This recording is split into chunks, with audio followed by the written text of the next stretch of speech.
Hello and welcome my friends and viewers to this week's episode of Legendlore, where I draw and talk about monsters, characters, gods, and other things from D&D 5th edition, all while giving you a small but quickly digestible history about them. Together we're going to go over their origins within the game, how they're utilized in the modern edition, and how you guys can utilize them in your own games. This week we're going to be covering an old returning foe from the history of D&D, Kelek the Cruel. An evil wizard who first made their appearance in the 4th episode of the Dungeons & Dragons cartoon, as well as the quest for the Hearthstone adventure for the D&D Basic Rules version, Kelek is a malevolent magic user and arguably one of the first true villains to appear in D&D lore. He is described as both vastly intelligent and incredibly strong physically, but is also greedy, lacking in charisma, and a coward who seeks to stack the deck in his favor over direct confrontation with the enemy purely based on his own skill. While he may have many evil goals and schemes in his works, his primary focus is on acquiring the Staff of Power, as well as the destruction of its current wielder and his former compatriot turned nemesis, the wizard Ringlerun. In his most recent incarnation in the 2021 5th edition Feywild adventure, The Wild Beyond the Witchlight, Kelek is also depicted as the founder of the League of Malevolence, an organization focused purely on, in the words of our great DM sage Matt Colville, gaining power, keeping it, and denying it to others. While they are encouraged to work together when it suits them, Kelek also insists that the members each pursue their own goals, in hopes of being able to bring their individual power back to the table in the future. In terms of physical appearance, Kelek, in traditional evil wizard fashion, has a clean-shaven head with a thick, long white beard and dark eyes. At 5 feet and 11 inches tall and 156 pounds, he often dresses in loose mage robes with an armlet hanging from his right arm. When engaged in combat, he sheds these robes in favor of a darker, tighter outfit with a cape, skull-emblazoned bracers of defense, a belt, and boots outfitted with knee protection. He's also almost always seen with his Staff of Striking, and a +1 ring of protection, and a +1 dagger or a wand of cold on his person when things get desperate.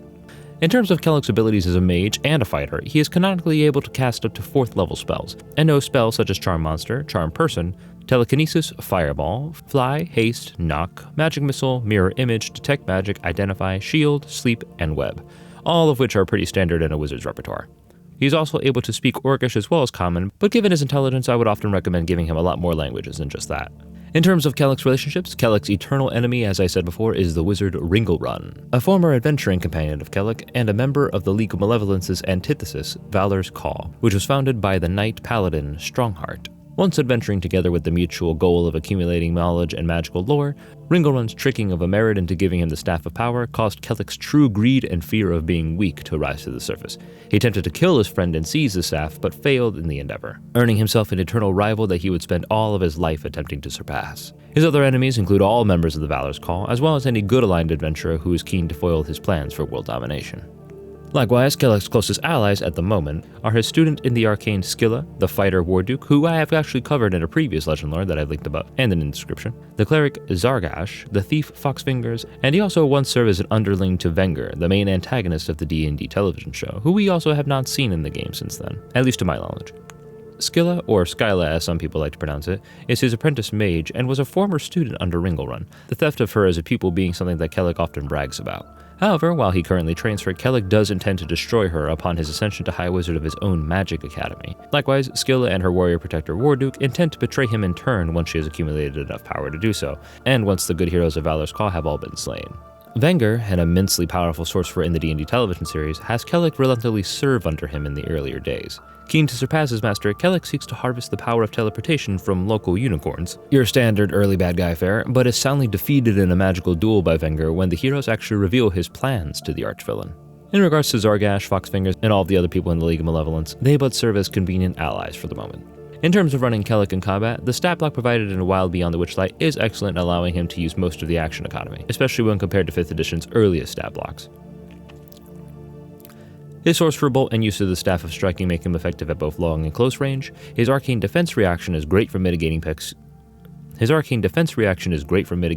fighters, and his Fiery Explosion ability can be quite devastating to those within range of its aura of 10d6 fire damage. You can also make use of his spell list, but I believe his normal abilities are more than enough to challenge a party. However, if you truly do wish to depict Kelek and his mastery of dark magic to its full potential, I suggest giving him access to higher level spells, giving him defensive spells such as Counterspell and Dispel Magic, and bestow upon him a couple of legendary actions such as Movement, a use of his Staff of Striking to attack, or maybe even having him cast a spell at the use of 2 legendary actions. This, combined with his gear, will make him a very devastating foe for a high-level party, and the perfect sort of ancient mage villain to cap the end of your game. For Dungeon Masters, here's a bit of a deeper look into some of the NPCs related to Kelek, as well as his ultimate goal of collecting the Staff of Power. First NPC we're going to cover is, once again, Skylla, Kelek's apprentice. As said before, Skylla is Kelek's magical apprentice stolen from Ringlerun, and has aligned herself with the fighter Warduke as the muscle to match her mind. Sometimes going by the alias Charme whenever prowling about, Skylla has distanced herself from Kelek's teachings in favor of forming a pact with the Archfey Baba Yaga, who also has her own legend lore linked above and in the description below. Beware, from here on I will be going into spoiler territory for a while beyond the Witchlight, so if you guys want to avoid that, please skip to the next NPC. Now, serving as a liaison between Kelek's League of Malevolence and a powerful group of witches known as the Hourglass Coven, Skylla aids them in attempting to depower their adopted sister, Tasha, who once again also has a legend lore. You know what to do. In exchange, the Coven revealed to her that Kelek plans to destroy her, and thusly she has chosen to serve the Coven more directly and distances herself from Kelek and the League. She may return to his ranks one day, but not while her traitorous mentor is in charge. Skylla's level of hurt at Kelek's betrayal can range from either a lack of surprise due to the nature of their work and villainous heart, or to true, actual deep hurt at the betrayal of trust. But either way, Warduke will remain loyal and keep to her side, aiding Skylla in her own endeavors in the future. Kelek's attachment to Skylla is also subject to interpretation, but given the canon recognition of the betrayal, it's most likely that she'll become a victim of his ambitions. If the players are aligned against Kelek but not opposed to working with dark forces, they could meet Skylla and aid her in deposing him, leaving the seat wide open for her to take over the League of Malevolence. Likewise, Skylla can still remain and protect Kelek to the very end, even giving her very life only for him to betray her, in order to save his own skin for that last bit of emotional damage. Moving on, the next NPC is Ringlerun, Kelek's eternal nemesis and once companion. Ringlerun's ownership of the Staff of Power and his place as a powerful mage is the primary drive for Kelek's disdain, and Ringlerun, while good at heart, is often distracted by the pursuit of knowledge and arcane power, which can cause him to forget himself for a moment. In this regard, Kelek and Ringlerun are very similar, and I can see them having a relationship similar to Obi-Wan and Anakin mixed with Saruman and Gandalf, a pair of rivals whose original friendship and wish for each other to do better was shattered upon the discovery of a truly powerful artifact that tipped the scales far too much to one side. Kelek's feelings of inadequacy urge him to remove the staff from Ringlerun so as to see if his former friend's prowess is truly his own, and then there's the cowardice and risk mitigating factor in him that wishes him to wield the staff himself, so as to ensure his own stance as the most powerful mage to be unquestioned.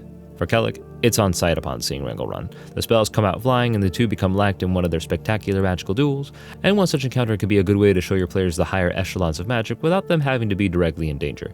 Think of the fight between Dumbledore and Voldemort.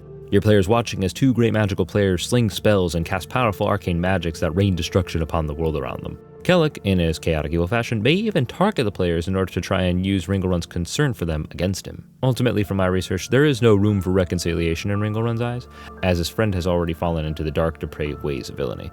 And deep down, he knows that no matter what, Kelek will use the power of the staff to further his own ambitions of power and rulership. Now lastly, to cover quests, there's really honestly not much to do when it comes to Kelek.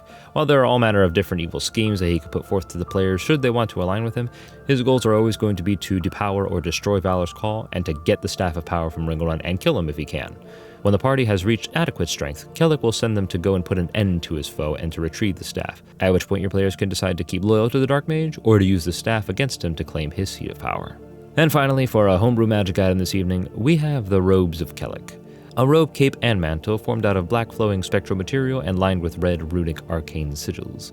Requiring attunement, Kelek's robe gives the wearer these following benefits. The wearer adds their spellcasting ability modifier to their armor class, the wearer has advantage on all saves against spells and magical effects, and the wearer's spell save DC and attack bonus are increased by 3. Furthermore, the robe has 4 charges that can be spent to cast the following spells without needing any components: Counterspell for 1 charge, Circle of Death for 2 charges, and Crown of Stars for 4 charges. The robe then regains 1d4 charges at dawn. And I've included the item stat block in the description below. And that's Kelek the Cruel, everybody. Thank you guys for watching. If you liked the video and want to see more D&D breakdowns, please like, share, and subscribe, as well as press the little bell icon for future videos. If you guys want to vote on the subject of the next video, you can follow the link in the description, having a choice between these 3 classes of D&D: the Fighter, the Druid, and the Rogue. And lastly, please let me know if you guys have ever used Kelek in your games, be it from Wild Beyond the Witchlight or whatever else, and what came out of it. And also let me know what you guys would like to see in upcoming videos. But until then, I'll see you guys next time.